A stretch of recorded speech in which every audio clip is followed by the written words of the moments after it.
Hi all. ఇవాళ మనం పెద్దపేగు cancer అంటే కోలెక్టల్ క్యాన్సర్ గురించి తెలుసుకుందాము. అది ఎలా వస్తుంది, వాటి రిస్క్ ఫ్యాక్టర్స్ ఎలా ఉంటాయి, వాటి లక్షణాలు ఎలా ఉంటాయి, అలాగే ట్రీట్మెంట్ మొడాలిటీస్ కానీ ఇంకోటి ప్రివెన్షన్ అది రాకుండా ఎలా జాగ్రత్త పడాలి తెలుసుకుందాం వీడియోలో. I am doctor Naresh, consult medical oncologist, DM from AIIMS New Delhi. Colorectal cancer అంటే పెద్దపేగు అండ్ మల క్యాన్సర్. ముఖ్యంగా మనం పెద్దపేగుని తెలుసుకుందాము. ఇది రైట్ కోలన్ అనేది పెళ్లి లెఫ్ట్ సైడ్ ఉంటుంది, 2 పార్ట్స్ ఉంటుంది వాటికి బేసికలీ. అండ్ ఇది మెయిన్ ఫంక్షన్ ఏంటంటే ఏదైతే మనకి లైక్ చిన్న పేగు నుంచి ఫుడ్ పార్టికల్ వచ్చాయో వాటి నుంచి వాటర్ అనేది, నీళ్ళు ఇంకా సాల్ట్ అనేది అప్టేక్ తీసుకుంటుంది. ఆ తర్వాత వేస్ట్ మెటీరియల్ అనేది మన ద్వారం నుంచి బయటకు వెళ్తుంది. మనం చూసినట్టయితే సుమారు 75,000 కేసులు చూస్తున్నాం కొత్తవి ప్రతి సంవత్సరము. అలాగే మరణాలు 40,000 వరకు చూస్తుంటాము. ఈ పురుషుల్లో ఎక్కువ చూస్తుంటాము. 4th మోస్ట్ కామన్ క్యాన్సర్ ఇది పురుషులలో.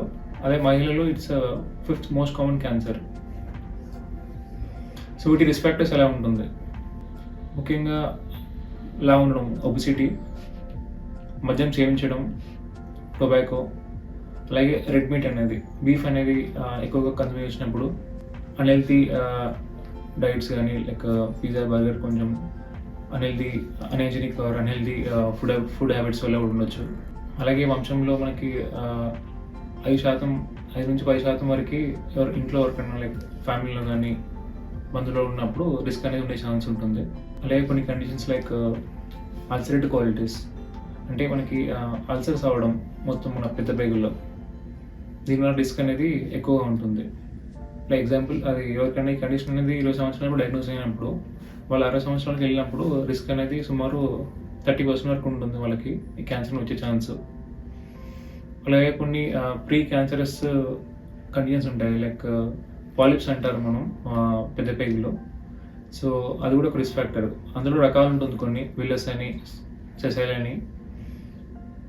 ఆ రకం బట్టి, వాటి సైజ్ బట్టి అని అలాగో ఎన్ని ఉన్నాయి దాన్ని బట్టి కూడా మనకి రిస్క్ అనేది పెరుగుతుంది.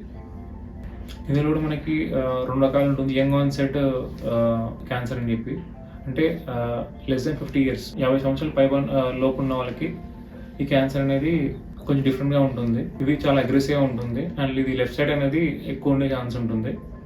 అండ్ వీటిల్లో స్టేజ్ కూడా మనకి అడ్వాన్స్డ్లో తెలుస్తుంది. అండ్ సుమారు 10-20% వరకు వంశంలో ఉండే ఛాన్స్ ఉంటుంది ఇలా 50 సంవత్సరాలలో వచ్చిన వాళ్ళకి. సో వీటి లక్షణాలు ఎట్లా ఉంటుంది మనం ఎలా తెలుసుకోవచ్చు? సో మనం ఇలా డివైడ్ చేయొచ్చు, లెఫ్ట్ సైడ్ అని రైట్ సైడ్ అని చెప్పి.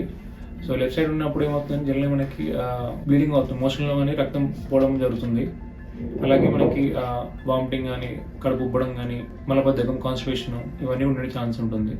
అలాగే రైట్ సైడ్ ఉన్నప్పుడు ఏమవుతుందంటే రక్తం అనేది స్లోగా లీక్ అవుతూ ఉంటుంది. దీనివల్ల మనకి ఆయాసం కానీ, వీక్నెస్, బరువు తగ్గడం అండ్ మోషన్ అనేది నల్లగా రావడం ఇవన్నీ కూడా ఉంటుంది. సో వీటితో పాటు ఒక 15-20% మందికి బయటికి స్ప్రెడ్ అయ్యే ఛాన్స్ ఉంటుంది. లైక్ ఊపిరితిత్తులోకి వెళ్ళినప్పుడు వాళ్ళకి దగ్గు, ఆయాసం కానీ, కాలేయంకి వెళ్ళినప్పుడు జాండీస్, అలాగే ఎముకలకి వెళ్ళినప్పుడు బ్యాక్ పెయిన్ ఇవన్నీ కూడా చూస్తుంటాము. For any further educational content you can follow this channel and also subscribe and also share the videos. Thank you.